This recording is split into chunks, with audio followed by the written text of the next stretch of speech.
नमस्कार मित्रों, मैं आकाश शर्मा आपका अपने इस चैनल में हार्दिक स्वागत करता हूं। अभी तक जितनी वीडियो मैंने डाली हैं उसमें मुझे बहुत अच्छा रिस्पांस मिल रहा है।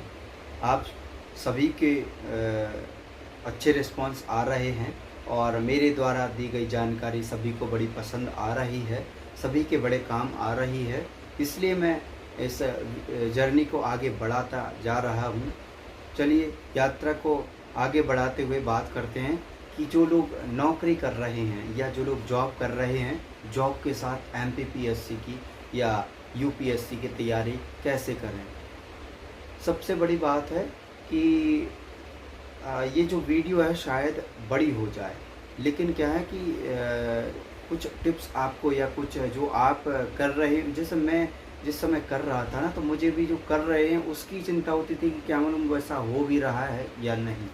तो जैसे आप मान के चलिए जॉब कर रहे हैं, तो जॉब आपकी एक लिमिटेड टाइम की होना चाहिए। अगर आप पीएससी के लिए प्रयासरत हैं तो आपको एक लिमिट जो टाइम जॉब टाइम का जो अधिकतर होना चाहिए वो निश्चित होना चाहिए, ऐसा अधिकतर होना चाहिए। और आपकी फिर परिस्थिति के अनुकूल जैसा भी हो वो अच्छी बात है। लेकिन ये कि हर स्थिति में जिसके मन में इच्छा है, जिसके मन में दृढ़ संकल्प है, वो ज़रूर अपने लक्ष्य तक पहुंच जाता है। तो आपको बस दृढ़ संकल्प रखना है और आपको बहुत ज़्यादा परिश्रम करने की आवश्यकता है और यकीन मानिए आप ज़रूर सफलता प्राप्त करेंगे। तो आपका जो एक टाइम होगा, जैसे एक शिफ्ट, जैसे मैं भी जॉब करता हूँ तो मेरा जो टाइम है वो 12 से 9 रहता है, या कभी जो भी टाइम संस्था द्वारा दिया जाता है तो उसके अनुकूल मैं अपना, लेकिन मेरा जो टाइम है वो जैसे 9 घंटे का मेरा टाइम है जो मुझे ड्यूटी में देना है। तो मैं उस टाइम को देने के बाद, उसके बाद जो मेरा समय बचता है उसमें मैं अपना पूरा प्रयास करता हूँ कि मेरा सारा समय, मेरी जो पढ़ाई है जो मेरे लक्ष्य तक मुझे पहुँचाएगी, मैं उसमें अपना समय व्यतीत करता हूँ। और आपको भी ऐसा करना चाहिए, क्योंकि टाइम हमारे पास है नहीं। और नौकरी अभी फ़िलहाल, जैसे कि जो आप शायद आप भी इस कंडीशन में हो, हालांकि फ़िलहाल मुझे कोई उतनी कहेंगे कि परेशानी की बात नहीं है। अब मैं थोड़ा स्टेबल हो गया हूँ, लेकिन फिर भी जॉब करना जिनकी आवश्यकता है, जैसे मुझे भी अभी ज़रूरी है, आपको भी ज़रूरी होगी, जॉब करना है हमें। क्योंकि ये जो है परीक्षा बड़ी लंबी चलती है, इसमें हमें अगर छोड़ देंगे तो हम डिमोटिवेट होने लगेंगे और आर्थिक रूप से और तरह तरह की परेशानियां हमें आने लगेंगी। तो आपको जो टाइम दिया है उसका बहुत सदुपयोग करना है। आपको बच्चों जैसा नहीं सोचना है। मैं ये कहना चाह रहा हूँ कि आपको एक बच्चा बन के नहीं सोचना है। आपको एक जो भी आपका लक्ष्य है, जैसे कि आप डिप्टी कलेक्टर बनना चाह रहे हैं, एसडीएम, नायब तहसीलदार, डीएसपी, जो भी अदर बनना चाहते हैं, आपको एक वो बन के, या आपको कहीं ना कहीं वो बन के मतलब मन में कहीं आपको ऐसा सोच के कि हम कुछ विशेष करने के लिए अभी तैयार हैं, तो उसके हिसाब से आपको समय की महत्वता देना है और उसी के अनुसार आपको आपकी दिनचर्या रखना है। तो आपको समय इधर उधर व्यस्त नहीं करना है। आपका फालतू समय कहीं बर्बाद नहीं होना चाहिए।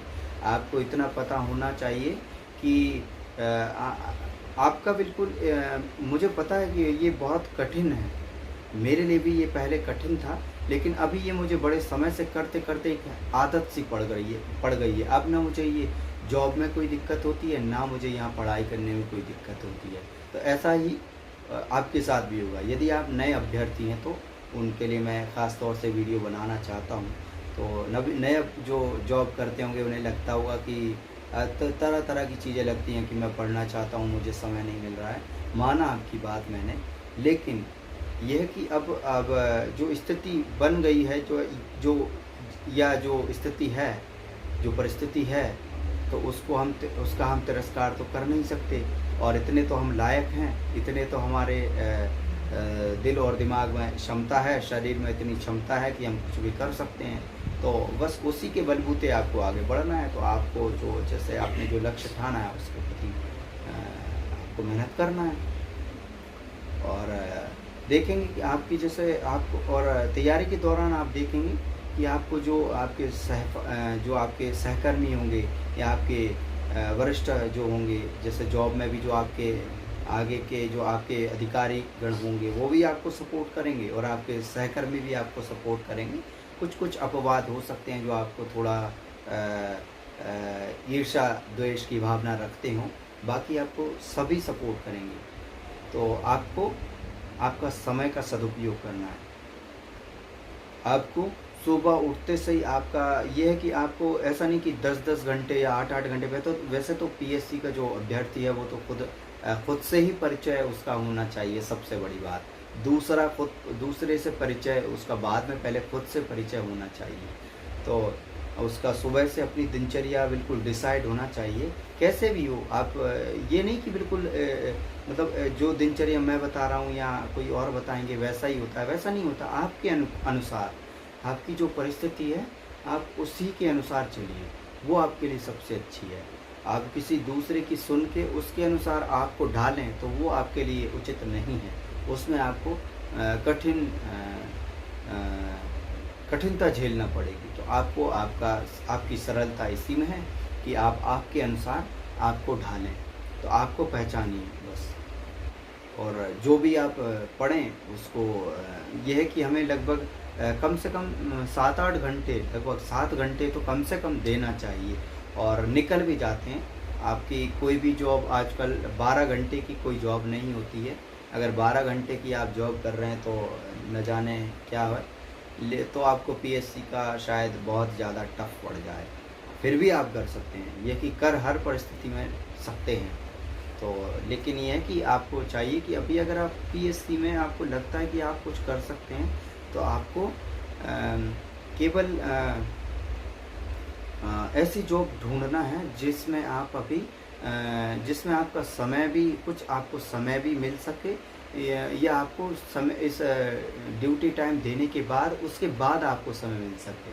कहीं ना कहीं हमें समय खुद के लिए मिल सके, ये प्रयास करना है। देखिए, मैं इन चीज़ों को या कोई भी इन चीज़ों को आपसे अच्छा नहीं बता सकता। बस ये कि अपने अनुभव साझा कर सकता हूँ और उसको देख के आपको थोड़ा-सा, मैं भी ये नहीं बोलूँगा कि मेरा जैसा चलें या किसी और के जैसा चलें। आपको ऐसा कुछ नहीं करना है। एक ये है कि हम रिलेट करके खुद को देख सकते हैं चीज़ों से कि हाँ, ऐसा-ऐसा होता है। फिर हमें लगता है कि हाँ, हम थोड़ा सही चल रहा है। नहीं तो क्या होता है कि हम अंदर ही अंदर अपने से खुद से सवाल पूछने लगते हैं बहुत ज़्यादा। तो खुद से परेशान होने लगते हैं, ऐसी चीज़ें होती हैं। अब सुबह से जब आपका जैसे कुछ जैसे मान के चलिए आप 11 बजे से या 10 बजे से आप आपके कार्यस्थल पर जाते हैं, तो आपको चाहिए कि आप लगभग आपकी दिनचर्या के अनुसार आप जैसे भी उठते हो, सुबह जल्दी उठते हों या थोड़ी देर में उठते हों, फिर भी आपको कम से कम 6:30 बजे, या अगर आप 11 बजे जाते हैं तो आपको 6:30 या 7 बजे तो किसी भी हालत में उठ जाना चाहिए। इसके बाद उठ रहे हैं मतलब कि आप कुछ आपसे ही काम चोरी कर रहे हैं, शायद ऐसा हो। तो और उधर फिर अगर 6:30-7 हमें उधर समय का व्यर्थ नहीं करना है। तो अगर आप 12 बजे रात को सो जा रहे हैं तो आपको लगभग 6 साढ़े 6 के करीब में उठ जाना है। ज़्यादा नहीं सोना है और ज़्यादा कम भी नहीं सोना है। कम भी नहीं सोना ना, ज़्यादा सोना है, ऐसा। उसके बाद फिर आप जो भी आपका समय दें केवल पढ़ाई में दें। आप अगर उठ रहे हैं तुरंत जैसे ही जल्दी से आपका मुँह हाथ धो के फ्रेश होने के बाद आप सीधा पढ़ाई पर बैठ जाएं, है ना। उसके बाद आपकी तैयारी, पढ़ाई आपकी ऐसी होना चाहिए जो आपके स्तर के अनुसार हो, जो आपको जो पढ़ना है, जो अवस्था आपकी है उसके अनुसार आप पढ़िए। हाँ, अब उसके बाद आप फिर घर से पढ़ने के बाद जॉब पर जाएंगे। जॉब पर जाने के बाद आपको वहाँ पर लंच टाइम मिलता होगा। 1 घंटे का अधिकतर लंच टाइम हर जॉब में मिलता है। तो मैं जैसे हम लोग क्या करते हैं कि कुछ मेरे और भी परिचित हैं, तो हम लोग क्या करते हैं कि अपना जो 1 घंटे का टाइम है उसमें आधे घंटे में अपना खाना खा पी कर तैयार हो जाते हैं और अपना फिर उठा के सीधा आधे घंटा कुछ और पढ़ लेते हैं। ये कर सकते हैं। और कुछ जॉब में अगर आपको कहीं से फ्री टाइम मिल जाता है तो उसमें आपको बैठ के गप्पे नहीं लड़ाना है ना। आपको फ़ोन का फालतू यूज़ नहीं करना है, रील्स वगैरह फेसबुक इंस्टाग्राम व्हाट्सएप में उलझना नहीं है। आपको सीधा अपना जो सिलेबस बचा है उसको तैयार करने में अपना लगे रहना है। हाँ, ये कि थोड़ा बहुत मूड फ्रेश कर सकते हैं, ऐसा नहीं है कि हम क्योंकि पढ़ते पढ़ते और जॉब करते करते मतलब फ्रस्ट्रेट हो जाएंगे आप ऐसे फिर। तो आपको थोड़ा बहुत मूड आपका फ्रेश करते रहना है। अब फिर इसके बाद आप घर आएंगे, है ना। घर आके आपका जो दिनचर्या उसके अनुसार आप मतलब जो आपको मुँह हाथ धोने के बाद आप सीधा खाना पीना खा पी के और थोड़ा बहुत अपने परिवार को समय देने के बाद, और ये नहीं कि आप पूरा इसमें 2-3 घंटा लगा दिए, नहीं, 1 घंटा सवा घंटे में आपको सब कुछ करना है इसमें बस। इसके बाद फिर आपके पास टाइम बिल्कुल भी नहीं है ना, तो आपको देना ही नहीं है किसी वाला। तो ये करने के बाद सीधा आप उसके बाद आप पढ़ सकते हैं, है ना, सीधा। और उधर लास्ट तक पढ़िए, जहाँ जैसे कि आप 12 बजे अगर सोते हैं तो आपको लगभग 15 मिनट पहले आपकी पढ़ाई छोड़ देनी है। हाँ, ये तो क्योंकि 15 मिनट पहले आप पढ़ाई छोड़ेंगे तो उससे ये रहता है कि थोड़ा रिलैक्स हो जाता है। उसके बाद आप थोड़ा-सा जो भी आपकी इच्छा लगे आप फ़ोन चला सकते हैं। फ़ोन चलाना बहुत अच्छी बात है, लेकिन ये नहीं कि सोते-सोते और फ़ोन ही चलाते रह गए, 2-3 घंटे बीत गए और पता पड़ा रात निकल गई, तो वैसा काम नहीं करना है। थोड़ा-सा मूड फ्रेश, कुछ अच्छी चीज़ देख जो आपको अच्छा लगता है, जिसमें आप बहुत अच्छा फ़ील करें, और फिर अंत में सोते समय बस इतना ही खुद से बोलें कि मैं आज का दिन बहुत शानदार रहा, जानदार रहा, ज़बरदस्त रहा और ज़िंदाबाद भी रहा। बस मतलब कि सबसे अच्छा यूटिलाइज़ मैंने किया है, जितनी क्षमता से मैं काम कर सकता था उतना मैंने किया। बस ये आप खुद को एक खुद खुद की पीठ थपथपाकर चैन की नींद सो जाना है बस, और सुबह फिर अपनी वही उस स्फूर्ति के साथ उठना है। यही बस दिनचर्या जॉब वाले को रखना चाहिए। और ये जो प्रक्रिया है थोड़ी धीरे धीरे दिखाई देगी, आपको ऐसा लगेगा कि धीरे धीरे चल रही है, लेकिन ये प्रक्रिया वही कछुआ और खरगोश वाली कहानी इसमें दिखाई देगी कि जो खरगोश होंगे वो कहीं ना कहीं बैठ जाएंगे या ऐसा ऐसा हो जाएगा, लेकिन आप जो है धीरे धीरे चलेंगे ना, तो कछुए की चाल में बस चलते रहिए और आपको एक दिन आपकी इच्छानुसार आप जो चाह रहे हैं वो मंजिल पा लेंगे। बस इतना ही सब है।